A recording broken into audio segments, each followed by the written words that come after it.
The Newsday continues here on One News Now. I'm Diego Castro.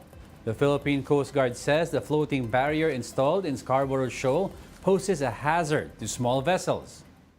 The PCG discovered a 300-meter floating barrier during a maritime patrol mission on Friday.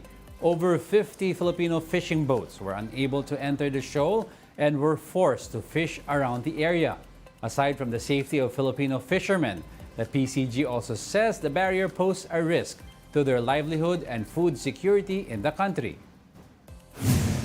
So, ang tendency, if you're going to insist in proceeding dun sa shoal, maaaring kainin ng propeller mo yung mga net na nasa ilalim ng floating barrier.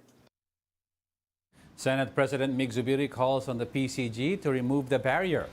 However, the PCG says it would leave it up to the Justice and Foreign Affairs departments to address the matter as they see fit. We intend to document this, and then of course for the National Task Force West Philippine Sea to learn about this particular activity of the People's Republic of China, and then we're going to leave it with the Department of Justice or the Department of Foreign Affairs as to whatever legal and political or diplomatic action is necessary. Aside from the floating barriers, the sandbar near Pag-asa Island was also found to be full of dead and crushed corals. Piles of broken corals were discovered in Sandy Cay 2. Sandy Cay 2 is one of the 4 sandbars located in the West Philippine Sea. Maritime experts believe this is a common procedure done by China before it starts doing reclamation activities. Just last month, the Philippine Coast Guard confirmed a massive coral harvesting in Escoda and Rosul Reef. The Defense Department has earlier slammed China for accusing the BRP Sierra Madre of causing damage to coral reefs in the West Philippine Sea. In a statement, Defense Secretary Gibo Chodoro called China's claims hypocritical. He added that China is the one damaging the area through its illegal reclamation activities, and that China was the one found to have damaged marine environment in the 2016 arbitral ruling. Chodoro also stressed that these kinds of Chinese propaganda only exposes their insincerity and will only heighten mistrust in their government. Recall that the Chinese government accused the Philippines of stirring political drama after attributing the destruction of corals in Rosal Reef to the swarming of Chinese vessels in the area. We'll be back with more stories after the break. Keep it here on One News.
You're still watching One News Now. I'm Diego Castro. The DICT says the government won't pay for the ransom money being demanded by a cyber attack from Philhealth. DICT Undersecretary Jeffrey D. said they do not want to encourage the economics of criminal activities of the group called Medusa. Medusa set a $300,000 ransom for the stolen data of Philhealth, which it threatened to release online if the ransom is not paid. According to D, ransom data were collected, including personal information of administrators and copies of memoranda. Philhealth said it targets to restore all systems today, but until this morning, the site is still inaccessible.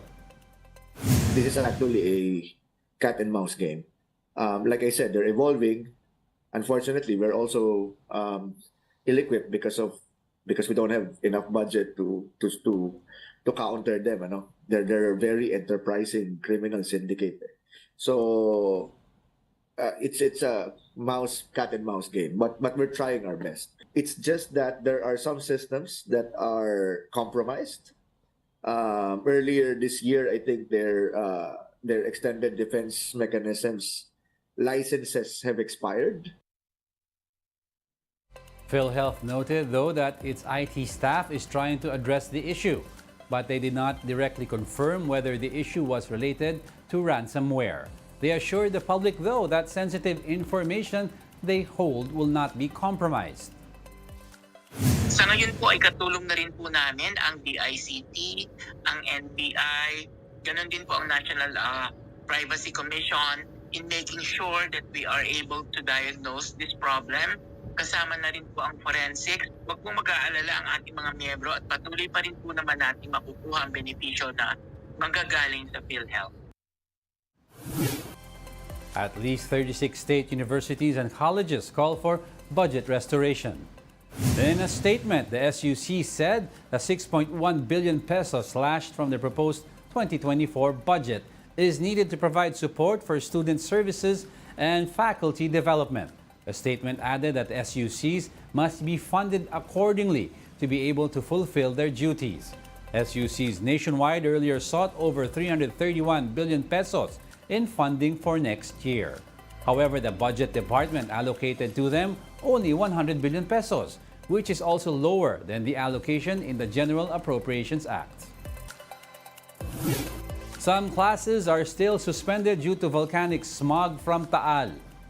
Laurel, Mataas na Kahoy, Malvar, Santo Tomas, and Tanawan in Batangas have canceled in-person classes. The list also includes Alfonso and Tagaytay in Cavite, as well as Cabuyao, Calamba, and Los Baños in Laguna. And those are the top stories of the hour. Join us again at 11:15 a.m. as we continue to monitor the day's biggest stories. I'm Diego Castro. We are One News, all sides, all the time.